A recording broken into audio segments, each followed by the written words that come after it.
views and opinions expressed in this video are those of the creators and do not reflect the views or opinions of any individual or organizations mentioned. The content of this video is for entertainment purposes only and should not be taken as factual or professional advice. Viewer discretion. Alright, kale tukwaniriza sebo n'ennyabo bachali baffe mwena gye musinziro tulaba mwebali nnyo mwebali ddala tuyingiddewo ku ntandaalo yaffe olunaku olwaleero twagala obbasiima. Thank you so much for the love. Subscribing mwebali nnyo abatemerako ku bannammwe ne mubazigira ne mbaga nti eri we wali ebyakabi nammwe era mwebali nnyo mwebalire ddala tubasiima. Tuli wano okulaba ng'ate era twongera okuteeka ettaffaali ku industry yaffe mu entertainment, mu politics, mu sports. Wiiki kasita ebeera nga eguddewo kyonna ekiba kisinza okukola mudde tweyama okujja okulaba nga tukiwaako ku opinion yaffe okusingira ddala ebigambo biva mu Apostle Jonathan Nalebo okuva mu M for Christ Ministries.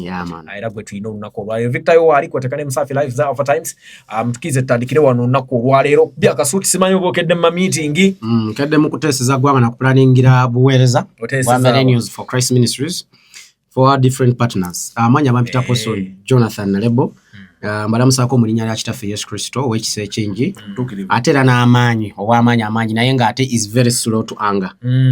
So mbabuuzaako please following across all social media platforms is Millennials for Christ Ministries kwe tuli ku YouTube ku Instagram, ku TikTok na buli wamu, but most importantly tulina WhatsApp community yaffe enene 0764000197 ngenda kujiddamu 0764000197 ya WhatsApp yaffe tubeeramu omwo ne tukuŋŋaana ne tukola z'olitaali ne twogera counseling biki byonna ate most importantly ne tusaba wamu kuba ebyawanika bitugamba nti where all two three gather the Lord shall be amidst them.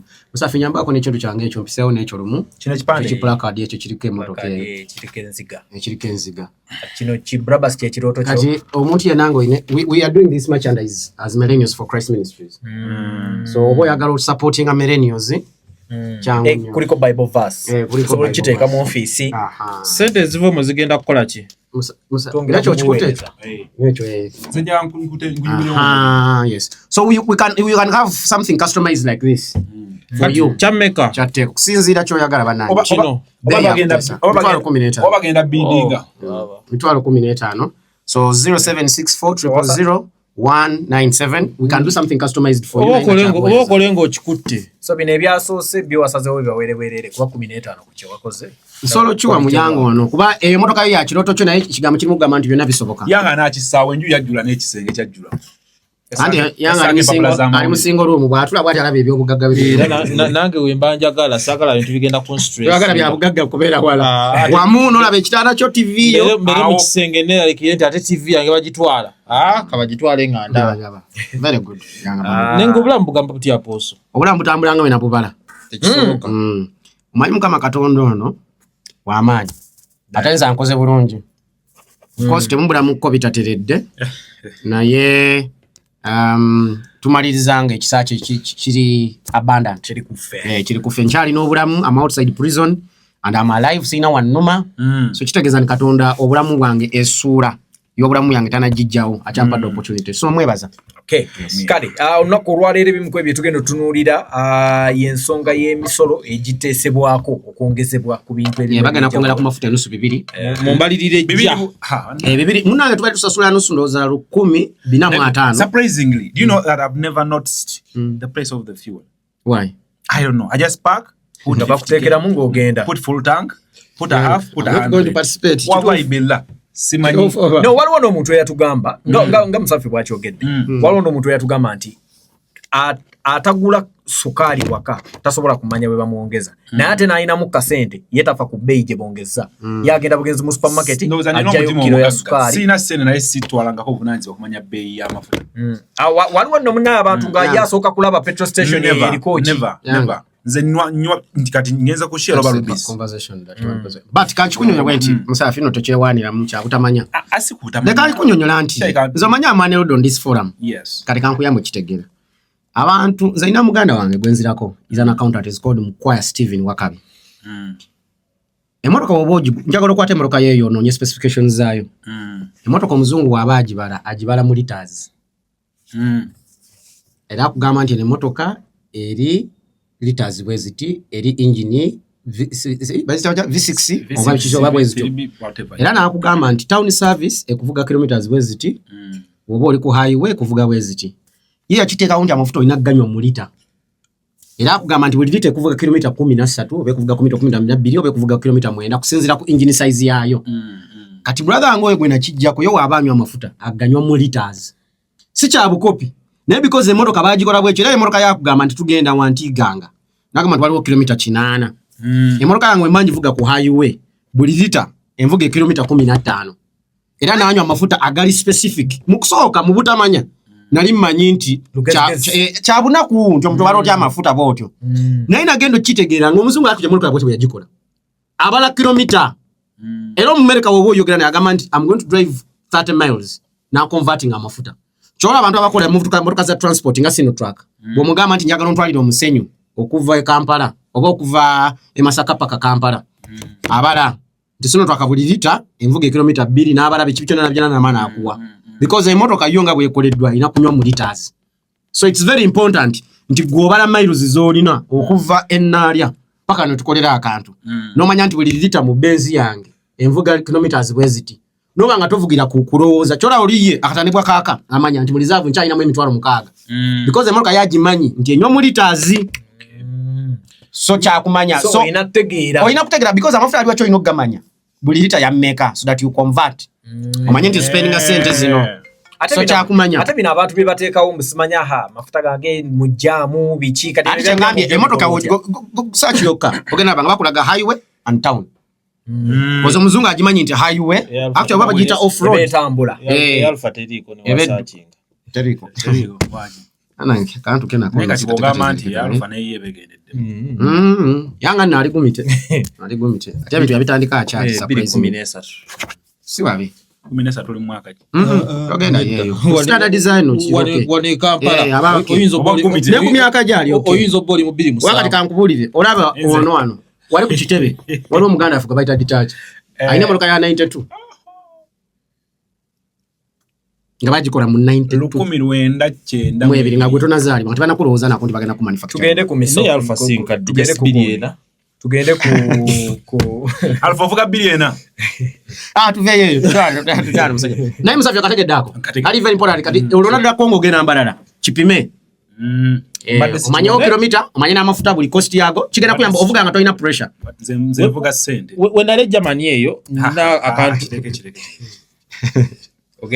ogenda kujisaka abantu ku channel kireke saminti bamongedde ko 10 olaba omwengere bagongerako anyway njagadde tutunire nnyo ku by'abisolo impact bya bulijjo kubisokebwa no mwenge gugu bali mu mwenge 3 oyaba ati osamu zavya bagenda kufa cement tugenda ku cement abazimbi 10 abadde kumbeka kumwana ani ali anti zabali mu kongerako ku musolo just tugere bugezi tugere sema de manyize za mafuta kubali badde ku 10 mu cement abadde mu 3 no cheri mugamba omusolo gubali for example nga ku mafuta gubane nusu 10,405 buli lita bongeddeko 2 bongeddeko 2 kati twingide lukaga mu 5 10,000 cement bongeddeko nusu 10 alpha withdrawals ntibamuzijayo sente nawe 0.5 ndowoze bekutte but this is what I want to share for a long time I have told you government yangu taina business taina mulimu government yangu taina mulimu government yangu taina chetunda tuli mu agriculture ate wa bimekabe mu exporting coffee mwate mwanyi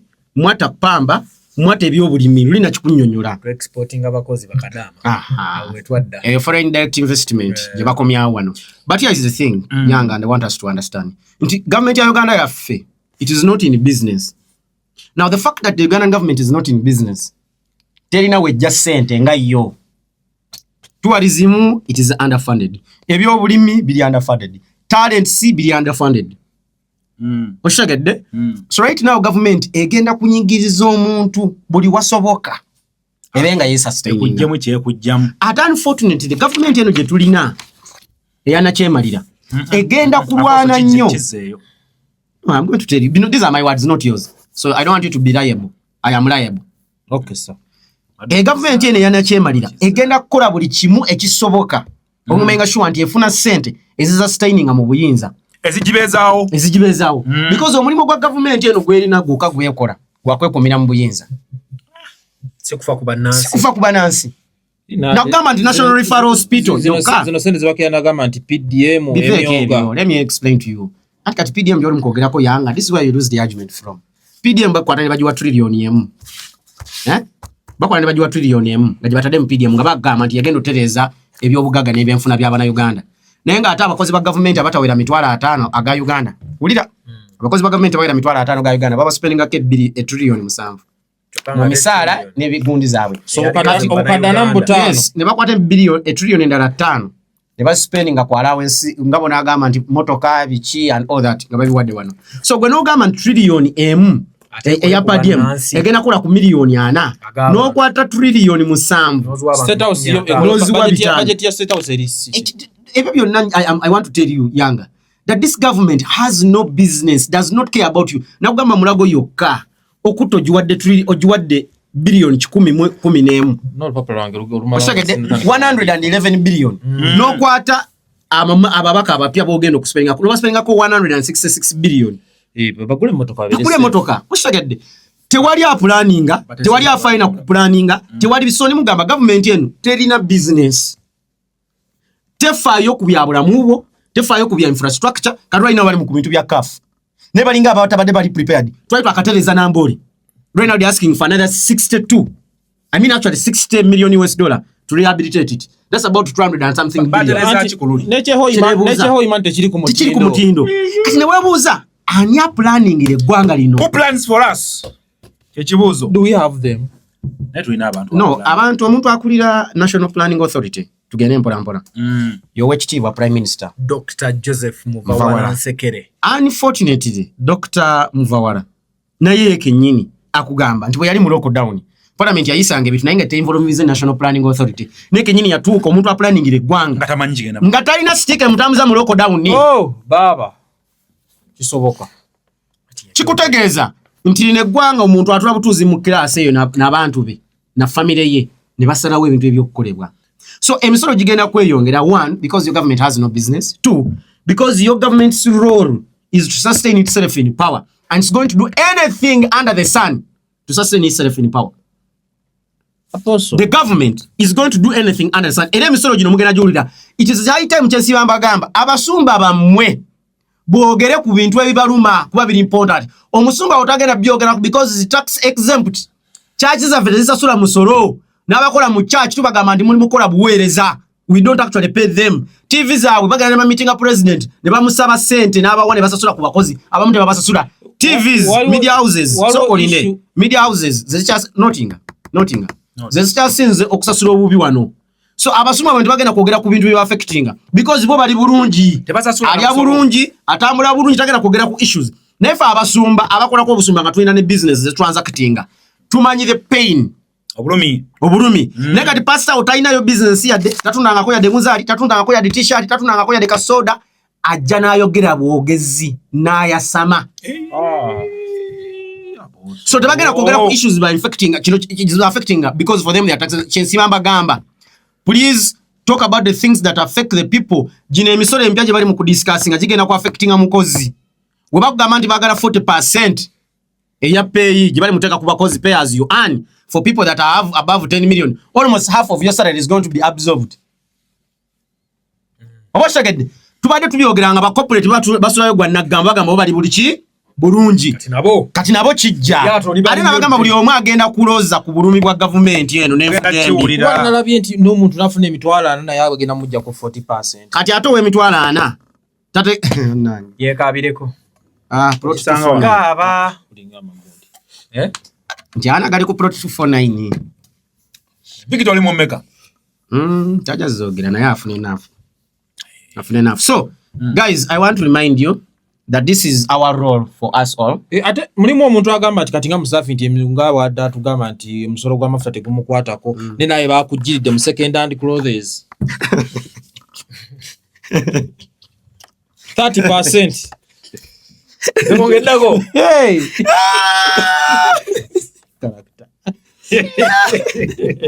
Engoye z'abafu. Now, let me tell you something. Musafi abale engoye z'abafu. Musonyo chisawa. Ndio zwa mtalo 15. If you didn't know. This is a 20K t-shirt. So who puts on second-hand clothes here? Tetwogedde ku kyaleero. Mbadde nkikuba. Kale tuddeyo. So ekyo ky'omusolo nkimaze. Tulina okwogera ku bintu ebiri candidly ebitu affecting as a people, and the government needs to take caution. Ate nze ngava mu church, we have a bigger voice. I want to remind you candidly, the government yeno ekola ebintu ebitakwatagana ate ffe abalina okubyogerako Katonda batadde. Actually after the fourth estate, which is the media, church clergy tulinga mu kyalo. Ndoza n'abasiramu bagendera omwo. Of course clergy kigamu clergy kirozo kyo. Ololo omugondezangamu kuba clergy oba omuwanise nnyo ayinza okumala omwaka. Ninaje mbadde eyo nga babayitenga. Ndoza abantu balabye show. Balosho ndoza gye balabye ngo balufataliiko. Ne bagamba nti naye Musafi ng'akazo ka bundles. Sebo bundles bazibalira kukinga omusajja bagambe basiru yalwanye ne babittu si wano omuwulira beale agambye akazo ka Musafi ka bundles kayaka nanti tewujje tetujja kukola kale ndowooza ku misolo awo tumazeewo waliwo kirala kye twetaaga okugusa bannayuganda Zemba agamba beebereremu nti kigenda ku affectinga buli omu ate n'omusumba ali affected because agenda n'agula amata naye agenda kwevuga amafuta ozabusaba baba walawesamu nene endiga ezigenda okujja okuwaayo ekimu eky'ekkumi ate nga bakutute 40% ku musaala ekimu eky'ekkumi nakyo kikendeera kiwedde ekyo the magical pound. Njagala tweyongereyo soda takuleetera buzibu abatugoberera bo basobola okutegeera nti ebbanga lyonna oba mu editions zaffe ezasooka twayogera dda ku eno debate eriwo eya hit songs, good songs, classic songs n'ebirala twabawako ffe nno ne ku maanyi g'aba BBC buli omu ne tukubuulirawo amaanyi waagalina indirectly twalinga abajeeringa debate eno ku bino byonna ebigendera ddala mu maaso kakati Saka Free Boss Pallaso King of the East nyongera okukakasa nti ddala TikTok alabika ye yagireeta mu Uganda kubanga akola statement nekwata yonna kati wano njagala nnyo yanga awulirize so kati Pallaso yeeberedde ku TikTok n'ayogera n'abala mu bonna be yamaze okubala simanyi lwaki kuba yeeyogeredde mannya ge nga naffe bwe twagoogera wano oli ne ŋŋamba yalaba kantu kaffe naye kitegeeza byoyogera bituufu. Of course, I'm here shake up the industry. One comment. Kati the industry. Abaana ne bava gye bava. Bagamba akasajja. Ne bagamba nti weyita mu buwanvu naye yampa wano. Tabu we yajjira wa wano. Nga omusajja agamba nti ebimu ku bimufuula King of the East. Nange neze. Ze zimu ku ezo hit amakumi gatya abiri okudda waggulu. Kati mwe mujja kuddeyo mbere n'abayimbi bammwe abaana mu comment section ne bakwata ne bagamba nti weyita King naye ffe King omutuufu gwe tumanyi ye King Saha. Mansur. Basajja ne ba awakagatto ne kanguwa mangu nnyo. Bakambaza Pallaso ne King Saha. Olutalo we luvudde. King Saha by look of things olutalo alinga abadde akyalumya amazzi. Omulabira ddala alinga atayagala ddubeeramu kuba yalaga ba Luganda bonna baana ne ankopinga naye agezaako kubanga ye teyakeera ku makya n'ayogera ani. However, waliwo good gye banganye naye sinabagirabako video nti yagaa nti weyita otya King nga tolina muntu mulala gw'omakings. Nagirabako eyo. King creates a successor. Nga Pallaso yagamba yalirayira ayinza obadde ya pain point nga ndi King Saha. Just yayogera King. Ye kasita ayogera. Yeah, but obubaka bwonna buli ku succession. Kati awo twagala tutandikira Apostle. Debate ene baddemu ebigambo bingi hit ngenda kisamala ngenda kimaliriza mangu naye njagala byonna bye mwagala okumuuza mu biwanike gobadde yagala buuza kiyanga bwe tubatandikira. Bande njagala osooke ku defininga kigambo hit kuba nyina ebintu abayimbi nga batandise okulistinga ya songs not hits. Kati njagala otandike ku defininga. Kasagala kintu kyamwe kirimbo hit mbate good song kati just twogere ku hits. Olwakuba. Waliwo ekiro kyakyo tusobola okuyita tunacho solo kuyita anthem. Anthem ayinza oba platinum hit. Gwe tofaayo ati yensonga yakyo ntadde. Oyagala binoti. Zine mpapula ziba nnyo. Zine omuntu bano bebawandiika. Si kyakubana. Okay. It reflects in how toyina kugenda zizolina pen yawandiika ati. Okay. Yanga hit song. Really nga wona utugamba. Lwolimbo olukyasi. Okukyaka ku level ki? Lumanyikiddwa. Nti abantu aba balumanyi. It's a hit song. Lukubye lutopinze charts. Bwezija ne ko luyimba ne lumala week emu eba hit. Yes, tekigana ekyo longevity, it's an issue of discussion. That's longevity. It's a discussion. Manyi utukola mu research mwaweza baita variables. Obabye tusolo okutunulira ebirala. Neka tutumye ku variable emu. Nti nkubye oluyimba lukoze. Lukubye. Lubadde mu ku charts. Luntambuza so dukola mu concert zezo ya districts za Uganda. Yes. Lukubye ye hit song. Nemwe mu chatusolo yita anthem. Anthem amata bazirina ntono. Chwa examples of anthems. Kati Eddie Kenza ina chebaita anthems. Stamina is an anthem. Stialos is an anthem. Olimba lwenyini lwakola ne Make Wine is an anthem. Yanimba. Kenza alina ogenda kunzisa. Is an anthem. Nayo anthem. The anthem dala nno. Lwakwati kati gwali muto. Kenza azina neziwena. Anthem. Awa midule sidu. Mkasa ndio utajina, but these are real top anthems. Superpower. Ne Semyekozo. Semyekozo is an anthem. I think it's superpower egenda o. Musafi, allow me submit. Mbadde ngongereza. Naye bajja kukyazeri mukati. Ojja gena mu byo. Kwa hizo anthem. Omuntu asinga anthem zino. Wana Uganda is ready and wisdom. Sika milioni. Milioni asinga hit. Asinga hits. Yes. Na radio alina ready and wisdom baina anthems. Anti kati ngenda kubulira nti ready and wisdom tebaina mu luyimba luli. Mugundi yako. Yes. They had two things. Oyogeranga fani. They either had a hit song or an anthem. They didn't have anything there. They never had him, this is a good song. Okay, give me an example kubine bibiri. Kalingana kuwa ntina kudata is an anthem. And then Rwacho Numia is a hit song. And Zuwena was an anthem. Not a hit. Zuwena was an anthem. Anthem. Yes. Bread and butter was an anthem. Is bigger than. Yeah, it's bigger than a hit song. Yes. Oh, right. Bread and butter there. Yes, bread and butter is a hit song. Yes. I mean, it's an anthem. Bazirina abo nyingi. Where you was an anthem. Toina wotuka mu Uganda nunga terwatuka wo. Ate ne lukubire banga gwanvu. So where you is an anthem? Yes. Pollination is a hit. Yeah, Pollination is a hit. Yes. Kitegeza Bob ali wano.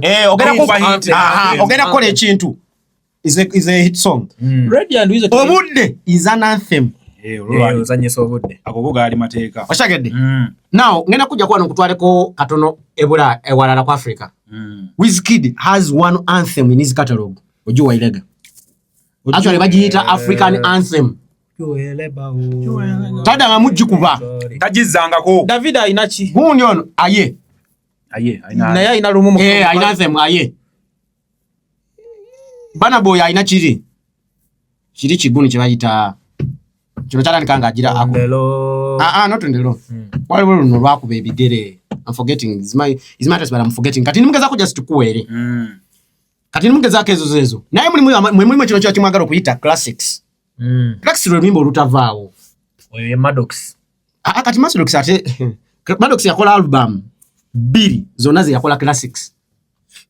Classics awo kamiyoni siwajira. Ati ni mukunnyonnyola nzija osumulula osuna.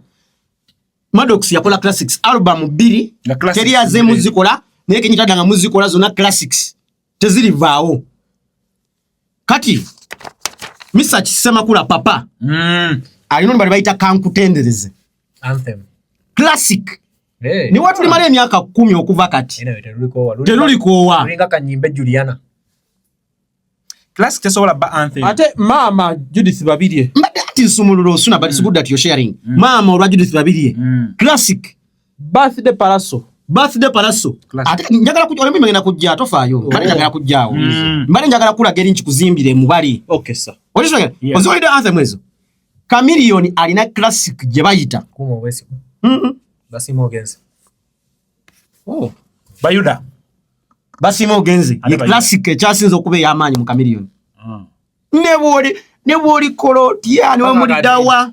Basimo ogenze. Spice Diana alina classic. Siri regular. Eya kyekyo yankambye. Please. Ye y'omusheshi. Eya Reggie ne Spice. Buli munyankole. Owa buli muntu wa West alifuna owa wano. It is there. Spice agirina as a classic. Bali lukuba. Yes.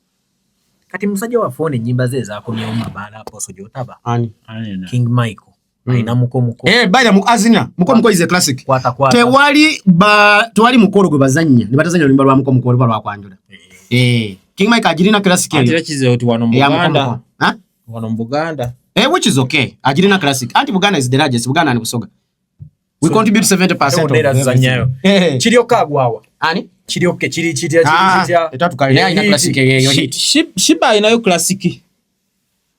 Mera nange. Shiba is a hit machine. Be a hit. Akuba hit ku Shiba. Ali mukati baka. She wants to go closer to Red and Weasel. She either has a hit song or a good song. Atambulirawo. Taina mu classic song. Fake for maker. Tujja sumululo suna. Atuli ku Pallaso. Tetusuneko. Pallaso ne King Saha. For the first time, I love this debate because they did a vote. Benkana. Teringa zilize tubadde tubana vote Shiba Sindi. Njagala zino because they did a vote. Era ngena ku ensonga lwaki Pallaso ne King Saha. Eri endali yali ngeri vote ya kamyoni ne bebeko. Naye toddaye. Tusigale wa. Pallaso King Saha. Mansur. Okuba le vote. Victor katotsewe emikwa. Now, era tandika bwenti. Nkulaga amaanyi gaabwe, nkulaga ebyo balina ebifaanagana, si kyo? Bano bombi, buli omu alina oluyimba lumulumu oluli urban. Pallaso ne Saha. Very well for King Saha. That's the only urban song he has in his catalogue. Then Pallaso has Wine and Wine. Oh baby, wine and wine. Ngina kulaga lwaki bafaanana. Ekyokubiri, bona bamanya ekidandali. Paku bamukuba. Atutekawo ekidandali. That is our sound as Uganda. Kidandali. Bona nyimba bazine mu category. Bona bazirina. Ekyokusatu. Bombi tebatuuse bateekeddwa tuuka. Buli omu alina waalaalidde ate nga bonna balina potential. King Saha, I will tell you, any day and a given day, King Saha has the potential to compete on the African continent. What's stopping him? Management. Na muntu kuba nti yalaba yatuuka. But King Saha, mungere byayimba mu very well, asobolera ddala. Can compete with the rest of Africa. Naye waawo. Pallaso can compete on the African continent. Ekimutawanya management. Pallaso obuzibu yasinga ofuna. Era ngenda ku reference nga njitekako ne ya Muganda we. Pallaso yatuuka mu Uganda, yatuukira mu ntalo. Yaja ne Good Life. Aba yakatuuka. Ne baawukana ne ba Jeff. Ne badda ate nadda yokuside ya Jeff. Ate ne mara ne bivuva ne Jeff nadda. Obulamu bonna tabadde na myaka nga yeconcentrate nzeeko nga artist. Abadde mu ki? Abadde mu ntalo. Ate time ya naye awanti nga bagezeko era nakyo tekyawangala. Njagala omuntu amukwate emyaka nga 6 nga Jeff yakwata ba Good Life emyaka nga 8 ku 7.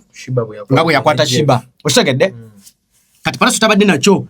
Nenga Pallaso has a huge opportunity nga gyenkomeza to be global. Because Pallaso is versatile. He can rap, he can sing, he can chant. Byonna abirina. Now, for me, when these two come together, Pallaso and King Saha. Pallaso and King Saha, I am going to tell you something you will not want to hear. Bano bombi bachinga miti amaanyi benkana amaanyi. Nze sobola okugamba nti bano bagamba nti balina hit songs. Naye bano abantu osobola bakwasa omuyimbi omu. Nga ate si wadda nga bonna basinga hit songs naye nga temumulowoozangako. Nja teekaawo Fik wa 2017. Fik for Maker. Nja teekaawo Fik for Maker. Teekaano King Saha. Fik asinga King Saha enyimba hit songs. Fik for Maker asinga Pallaso hit songs. Fik is just quiet. Fik aweza enyimba 30 nga hit. Fik yatuukako ekiseera nga mu high school 2017, 18, 19, 20 nga Fik oba tomutudde mu ssomero batokoze prom party nga bambalanga ye nga bakola buli kimu nga Fik. Awo kayinawo ennyimba eziwera 20. Fik bano abazinga bonna. Ngenda kuwa omuyimbi ow'okulala. Pallaso ne King Saha munugi abazinga bonna. Ati munugi asembye okubeera ne hit mu lockdown. Twagenda ku show ya munugi. Yayimba ennyimba 2 ku beginning n'atugamba oluyimba olwokusatu mugenda yimirira paka show eggwa bwe kyali. I'm telling you, munugi bana abazinga. Naye munugi ngana kuleka. Ntwakwa munugi ayimbidde bango gwavu basinga wa 2009. Naye King Saha ne bano tebalina hits zitukakuza munugi. Nkuwa omuntu omulala gwe mutamanyi nti atazirina tuwe. John Black.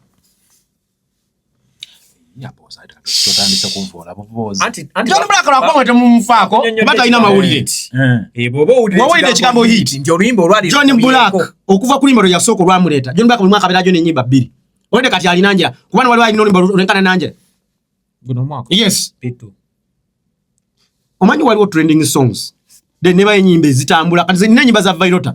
Ku nsi bano bonna kuliko ayina olumba lwenkana ku nsi even otugenda viewership online mulimu ennyimba ezikyakiriza nga zinyumisa omwenge okitegedde. I am telling you bano ababiri Fik Munji John Black babakwata on any given day nga tukuba hit bombi oba omwomu but ngenda kudirayo ku Pallaso ne King Saha kati tudde ku argument ya King Saha ne Pallaso. Pallaso is a better artist than King Saha. Aposo kadde mwako. Pallaso is a better artist than King Saha in my opinion. Why? Pallaso is more lyrical. Pallaso is more musical. Pallaso is more versatile than King Saha. Pallaso akukuba liriki emu ng'olina ogirowoleza ennaku 3 ku 4 okugitegeera. Yayimba olimba balita wekoleddewo kaki. Vako ekyo nze ngenda kunnyonnyola. Pallaso mulimba luli akomererwe yagamba omukazi nti ngenda kugulira emmotoka $5,000,000 eya convertible ey'ebbaati eribikuka $5,000,000 ziba zero meka. Gwe kino kyogamba nti convertible ey'ebbaati eribikuka okirabanga ekyangu naye kya muntu aba artistic nnyo kirowoozaako n'okiteekawo n'aba ne kamiliyoni ng'agamba wano wankuba oba abalaba waliwe bali baperforminga. Ekyo ekintu okirowooza my friend, that is an artist. Mu luyimba lwa ekiro mu nzikiza oluyimba before even kama releasing yannoonya waliwo akafo akali nga before Galaxy awo twatula nangamba Nalebo kati njagala komyawo Pallaso naye nina ennyimba zino ne zino liwa lwemba nsoko tunamugamba kiro mu nzikiza kati mu kiro mu nzikiza manyi Pallaso anyumya is a narrator kati waba narratinga asobola okunyumiza ekiro kiri mu bbala naye ng'ajja akunyumiza abavuka ne bajja abakazi ne bajja buli omu n'ayamba okitegedde. Kati mwalo oluyimba kiro mu nzikiza yagamba akantu nti obulungi kati bwadda ku wallet nnene n'agamba nti tukuba zi chain magujja zennyini embwa eyambala chain mu bulago naye nga yataakulaga nti n'omusajja agikuba ate mu bulago omwambala like Pallaso is so lyrical. Nze nali ku Galaxy nga nkyali Galaxy twali mu production kati nga nze kyo nali nsigalangawo n'endwawo waliwo omusajja yali aze nga azekola esi nga nzanya oluyimba lwasoma olwa Pallaso my friend omusajja nali nga zanya byange nawuzanya emirundi mingi egisuka mu 2 omusajja wayamaze okukola esi n'agamba omusajja ngayimbye ebintu ebituufu mu luyimba olwo nga lumukutteko. Pallaso alina ebintu byayogera mu somo omwo ng'olina birowooza nyagamba omwana omuwala ti naabo abasajja bwegomba abali mu Benz boogera luzungu so olina okusoma oyige ki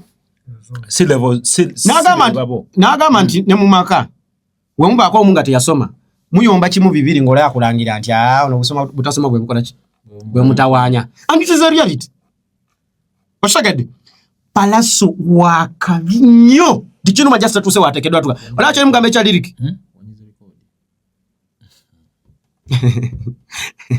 kyali mugambo ekya lyric tujja ali so intense ali so in depth Pallaso nnyo tega mzinga era nze Pallaso yona janabira nze ndowooza nti Pallaso yatali wano yali awuliza abantu nga 3 I have a feeling yali awuliza nnyo Sweet Kid, I have a feeling yali awuliza nnyo Chaga ne Chameleon ne Kirandoza yali awuliza nnyo Radio kucha Sweet Kid sobola okukkiriza ayina olumalo yakola because nze engeri gya constructing amu ebigambo bye mpulira ddala nga ye Sweet Kid mpulira ddala nga ye Chaga one anyumya emboozi is a storyteller ate akola kibakita ebigambo abikola nga rhyminga ayimba bwe kigambo nga kifaanana kiri nga good rhymer.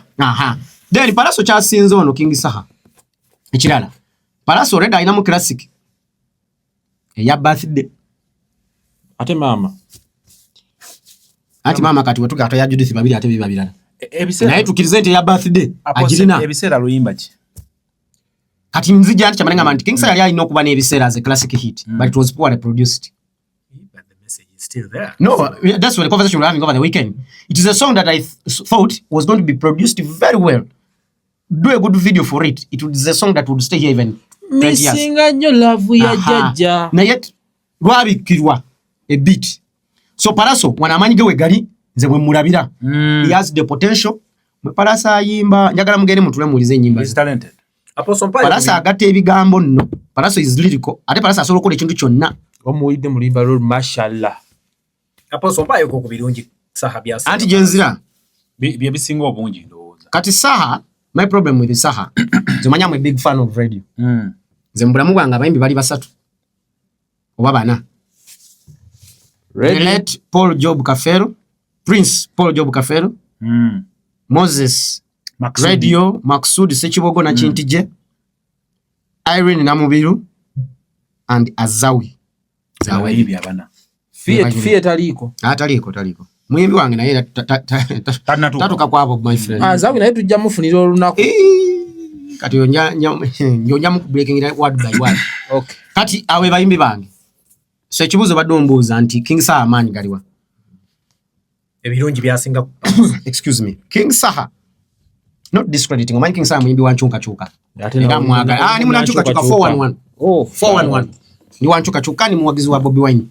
Oba Robert Chagulanyi Sentamu. Naye ate amazima tegani makola ki? Kwogera. Kubeera naye gagamba. Of course nange njogera amazima. Omanyi buli lwotula mu katiba k'omuntu kizibu nnyo eri gy'otera okuyita first move advantage. Rwenzori yasooka okukola amazzi agali bottled. Kati abantu abajja bonna abalala batera kugamba nti mpaako Rwenzori wa gundi. Rwenzori wa yaked. Gye bayita first move what? Advantage. Ge mafuta shero buli omu ge bayitanga ageza awantu. Kati radio ekintu kye yakola yasooka okukikola. Moses. Kati buli lwokera n'ompa Saha mu appreciatinga. Naye nze nina kyempulira. Nze nganze. Mbana ngama kano kahuku noza twageze ne tukaborrowing eri. Oshagedde kano kagundi twageze ne tukabbe. Tuli mu katiba. Aha. Ngenda ku example nyango kusigira ekifaananyi ekyo. Omwimi gwe bayita Morris Kiria. Gwe musado wa mulamu wa mugwere. Yakola ekintu kye bayita Moyo Music. Soul music yasinga omuyimba wano. Music, yes. Kenneth Mugabi is very good.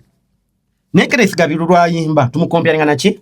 Morris. Because Morris Kiria yaleta ekintu kye first move advantage ate n'akikuba nnyo. N'atula nnyo mu character eyo n'akola ki? N'agimalayo nnyo. Nti Kenneth Mugabi buli lwakola fa amanyi Morris Kiria tugamba So for me, not discrediting King Saha, amazing singer. Nenze buli bwakola. Sikira na kinti je. Si kirungi ekyo tekyandibadde kirungi. Anti kati. You can't appreciate someone. You can't give him like. Omugano bagamba oluyimba oba oluddemu bate bakutebekola kya mugana iringe gyati. Waluwomye. Oddira mu luyimba taluwomye. So for me, what were exceptions? Juliana Nari Nambiru badamu lunye nyimba za Formula Ball tayani ziba yakola Diana oli nakola, it was massive. Mubamu. So for me, that's why my reservations. But yes. What King Saha has as an advantage, King Saha has mastered the business. Kati bino byebiriko kangenda nakwera bizoli gwe twatulo wabambi. King Saha has understood the what? The business. How do I make business? Money. But I will tell you that for me, Pallaso is a better singer. Muyembi wakabi okusinga Saha. Apostle, byogedde byonna olinga gamba nti King Saha kyasinza Pallaso ku understanding a business. Yeah, which is not bad. Like I've always told you, Shiba has understood business more than any other female artist. It's not bad, man. Because his talent alone is not enough. Ekyo okimanyi. Yadi berje tubera mu lisa ya Cristiano Ronaldo ne Messi. Tibesi wakabi nze gwe mpagira kuba ndi fan wa Barcelona na Arsenal. Na Ronaldo yategera business ate Ronaldo nsusuti. Kati tuso competing na nsusuti. Jogera ku CV z'abana abantu ababiri bye bakoze mu art mwetuli kati ani asinga. Saha has a better contribution to the art than Pallaso. I'm a singer. Yes. CV. Yes. You are representing and mu Coca-Cola. Yes. Not wala King Saha ne Pallaso balonda ko Saha. Yes, King Saha will represent, his melodies would represent more of the African. He would stand out in a crowd. Pallaso is great, but he might not stand out in the crowd. Is not special. But King Saha would stand out on a collab of 10 artists because his tone would be, and I'm not saying Saha is not a great artist. Saha is a great artist, man. He's great. But in comparison to what we are studying with, Pallaso, the king of the East, is bad. That's what I will tell you. Mu family ya Mayanja. Oba mu bantu abadde ko mu Lion Island. Ojeko radio na Chintije. The other best student of Dr. Jose Chameleon is Pallaso. Yes. And ekirungi ekiriwo nti bonna betuli mu kwogerako betuli mu student ba Chameleon. So Pallaso is phenomenal. Ndowooza n'ekirala tubateekeko erugogo bantu babiri tugeze. Pallaso right now will kirozi King Saha will kirozi Pallaso anytime any day in terms of nga bataddeyo concert. Yes. King Saha will kirozi Pallaso anytime any day. Yes. What has made that because they are in a 3 phase. King Saha has transformed himself. How? He has become social conscious. Ali kuchabantu. Abantu bagala nnyo okulaga nti okuze nabo. Ekiro kiri mutawanya abayimbi bamwe nga balutalo by the way. Ekiro kiri mutawanya abayimbi bamwe nga balutalo. Omanya abayimbi nga balutalo abo ebbanga gwanvu mbaze mbagamba. Bwe tubanga mu lutabaalo. You can't choose silence. You must choose a side. Kero agamati kaloli wenarem tumanye nti go wagira ekyo. Bakube biko. Tumanye ekyo. Kero agamati zendi wanchuka tumanye ekyo. But you can't choose to be neutral. Omanya abasajja abo nga balutalo kye kibanyizaako. Otagamba mwezi siri wa politics since ogamba tani gwe toli wa politics. Chiche kitakwataganya politics. Chiche kitakwataganya politics. Chipo sichata controlling. He's a musician. Atya kujja kwogera byatage yayo. Alina kyawagera ku mutima. Waba aganyo kyogera nti agano kyogera katutuli mu mocha. So buli muyimbi atabeera na stand. Atana vayo na bako kyayimiryako kyawagira. Sigana muyimbi agenzi nawagira NRM. Stand ye. Nayo muyimbi wane yefuula nti tawagira. Sikyagala. Twabadde ne babetu sinema kugamba buli omwayi n'omulimu gwe MPI n'omulimu gw'okuyimira ku katuutu kati ndi mu kikubulya kino it is okay ngenda kikudiramu omuyimbi yenna atastandiza atalina position tugenda bocha fa abawagizi b'enkyukakyuka nga tebannabocha kati eri omuyimbi atabadde na position aliko shiba lutalo twamwocha oyawedde gwe mwalimu ane mitoyo okumanya nti lutalo yagudde nnyo be bayimbe twagamba nga wano nti oyo bwaba tomutegese shotekola obijuka waba oyo gotegeka oyo ne bwomutegeka waakola yali Rema Lutalo Shiba si basatu katutandiseko ko munebali bajja tugenda tukatubuze Rema where is your political stand tugenda tukatujibuze Shiba tujja babere buli ndala bakakane time yawe eri mukujja tunakubayimbi abalaze nti BNRM naye ne mutabagamba tetuganye BNRM tuganye muntu aganye kutulaga side ye eyefula ndi agala ali eno neno nze tukugambye yes kati kwabu twabatandiseko ababefula mu bali nyuto nze nkugambye luno lutabalwe tulimo olw'okukyusa eggwanga tugenda kukwata ku muntu atatulaga side tugenda kyeta naye ku basumba abasumba abefula nyuto awo tugenda bocha so ye time era nze am happy nti Lutalo akalira akawulidde mu church gy'obeera mujjamu aba NRM mujjamu aba NUP lwaki oyagala omusumba atalage side afiirwe aba endiga laba nnono biki ebyemwogera ebitakwatagana twagala okitereeze ebyo biki ebyemwogera kati kwagala nga manizi sirina personal opinion kati gye njogera wano nze mu church sibuulira bya politics njogera personal opinion nze mpagira nkyukakyuka nomanyi nti wenaale masobola okugaana okujja mu church yo anti nze ndiwo mugamba mazima nti amakubo mabi ndiwo mugamba nti ebyokunyanja bibi kati ye yamanyi nze bayira I am not serving individuals nti yanga je mu church yange I am here to speak the truth nze kijja okunzisa mazima ifu abamu mu ggwanga muno yes mazima ge ngangeno tusuula abaddalu kati sima kubasumba abalaze side mwebali bangi nga bujingo okusema ki abalaze side ndi kati nze kati ndi weno yes akikoze ne ate sikizaganya na side ye yes yo kati ze ni mugamba nganze ngombuziza buli omayi nakuwagira kyo wagira sibwe ngambye sina mugamba ko kyawagire mugambe kyawagira si kiwagira na yetu zoke nti awagira nze ni mukomando abefula mu bali nyuto ati ogambe ndo musime abali nyuto bo abo ngenda fa nabo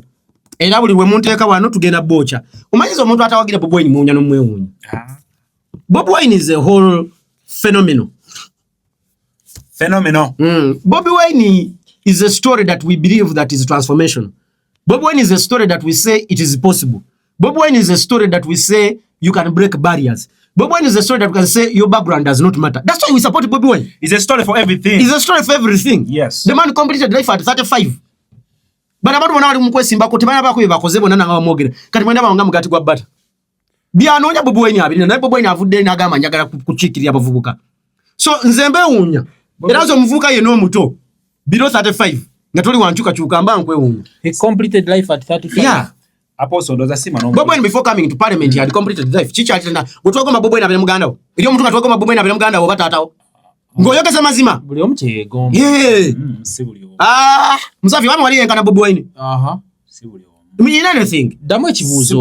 Wamwe waliyo. Ana ogenda mu comment section abantu abalaba. Wandi kyagadde Bobi Wine abere muganda wo. Wandi agadde Bobi Wine abere cousin wo. Wandi agadde Bobi Wine abere tata wo kiba kisoboka. Ati simira. Naye mubawo ne mwefulafula mu Bobi Wine simwagira agenda de bato mwagira otya. Simira kono. Eri story ya Bobi Wine ogimanyi. Simira kono mukulembeze ogwanga ina story ey'okuteringa. Ani. Abadde mu nsiko alwanye nakimunyonyera ekyo kimu omanyi gwe Musaafi obuzibu sawa bayagala kwononera kye kigenda okuvumisa kwonona Musaafi osima abantu President Museveni muzinyi mulungi mu zero naye buli wobo muzinyi omulungi n'olwa ku dance floor tukugoba Apostle tugenda kukisembayo kankuzanyire Usoga nani singo basore bungo bagase wala ne kyabazinga kale kyabazinga sumaina manyi segera kati ze goli ko ngamba tuna muntu be yagwanga to ngambe monte ya kyabazinga ninabe Okay kale mundanya tubadde amasanyalaze gafuddeko tetunafuna manyi kafuna generator naye tujalla ba inshallah kasatandise wemba munyumirwanyo bine ebintu muteka ose ntufune zi converter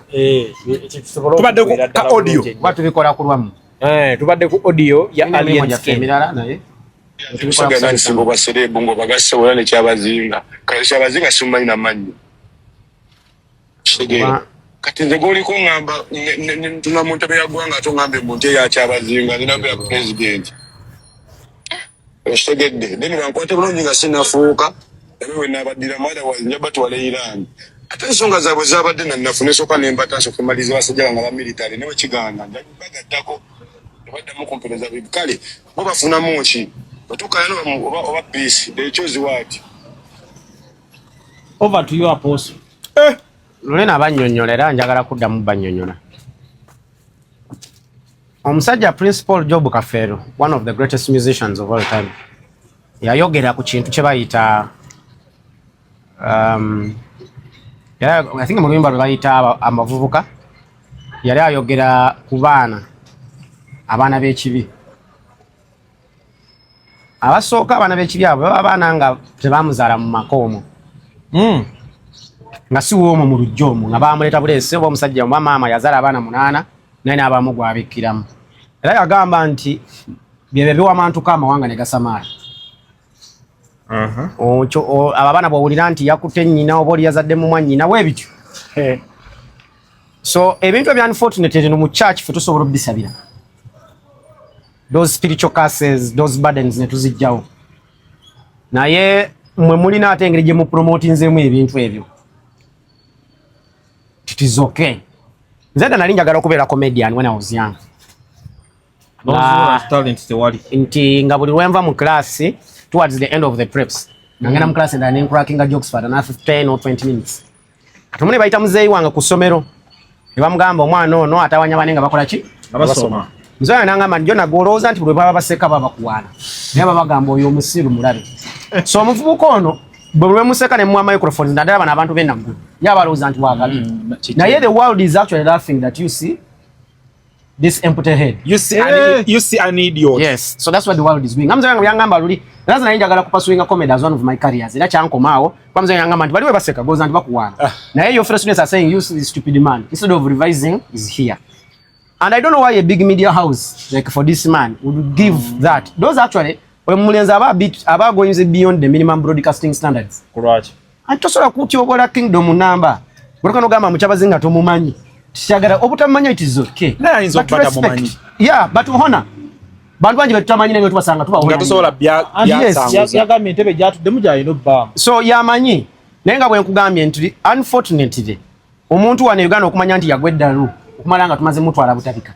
Naye we live with so many people who are not mentally stable, mentally competent, but unfortunately some people are going to reach to a point to help them when it is late.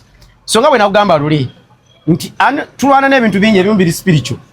Omwana oyo agende waka atulene amuzaala amubuuze naye maama ekituufu ki lwaki ensi endijekitinga maybe ategekeko anti kyenkikubye mwe temwawula nduulu naki gundi azaawula okuseka n'okusekerera yes temubyawula ffe tumusekerera because tuba tugambye omulalu waffe wuyo ayiseewo mwe mulowooza tuba tumuwaana kikitatange kyeyaŋŋamba nti bali olowooza nti bakuwaana naye babakola ki babakusekerera kati ye abalowooza ffe tumuwaana nti wakabe naye ate tuli mumusekerera nti ali mukukola nsobi because you cannot attack the establishment of Uganda, you cannot attack the establishment of Busoga.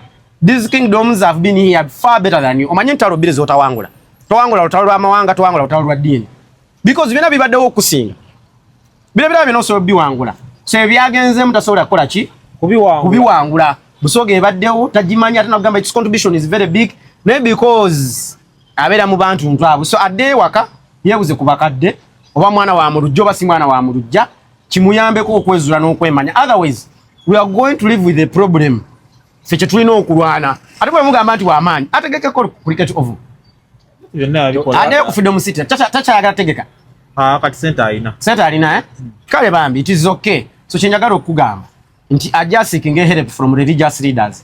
We are willing to help him and pray for him. You cannot attack Busoga. Busoga is bigger than you. Ate ne wunyiza bannange. Omanyi n'omuntu n'abanga mukyamu tabula bamuwagira. Kubeera n'omugwi w'eddalu bamuzaalamu. Katigoza babo embuto baba abasanga. Katigo kyogamba nti alina abawagizi tekimuggyako nti n'omulalu waliwo amuzaalamu. Era is attractive to a certain group of people.